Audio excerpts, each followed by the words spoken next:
الرحیم السلام علیکم ورحمۃ اللہ ہے جی۔ آج بھی قسمت کی لکیر کے بارے میں کچھ شیئر کرتا ہوں۔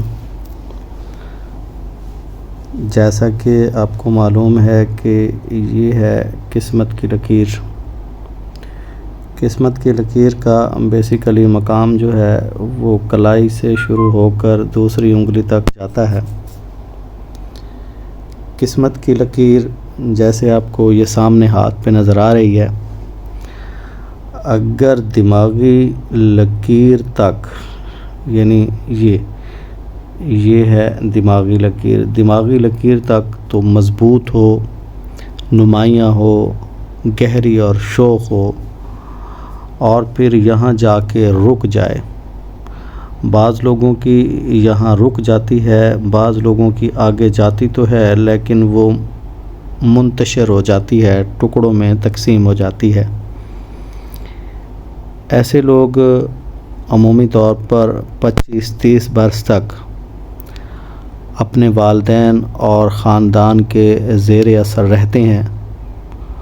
وہی ان کی مالی اعانت و نگہداشت کرتے ہیں، جس کی وجہ سے ان کے 25-30 سال بہت اچھے گزر جاتے ہیں، اور ان کی بنیادی ضروریات جو ہیں وہ ان کے والدین ہی پوری کرتے ہیں۔ ان کی شادی بیاہ کا اہتمام بھی وہی لوگ ہی کرتے ہیں، اور ان کا عملی تعاون ان کے ساتھ شامل ہوتا ہے، بلکہ رہنمائی بھی وہ فراہم کرتے رہتے ہیں۔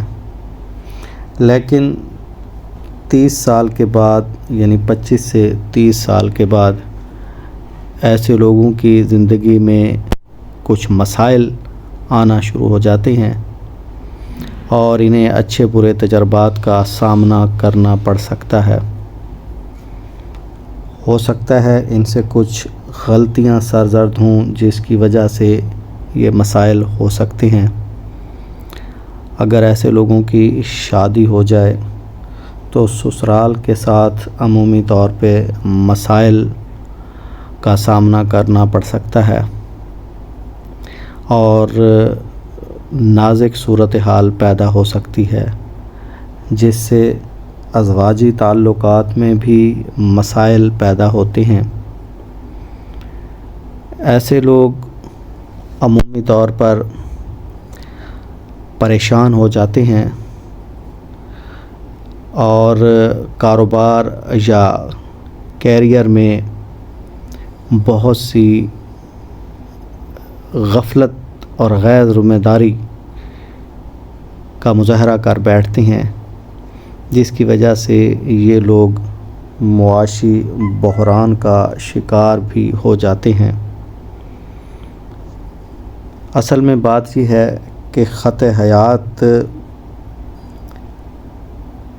یہ اور اس کے ساتھ یہ دماغی لکیر اور یہ قسمت کی لکیر، ان کی اگر اچھی ہے لیکن اس کے بعد ٹھیک نہیں رہتی، تو یہ عمومی طور پر اس بات کی علامت ہوتا ہے کہ ان کا سٹارٹ تو زندگی کا اچھا ہے، لیکن راستے میں ان کے مزید پریشانیاں جو ہیں وہ کھڑی ہوتی جائیں گی، جن سے انہیں باخبر رہنے کی ضرورت ہوتی ہے۔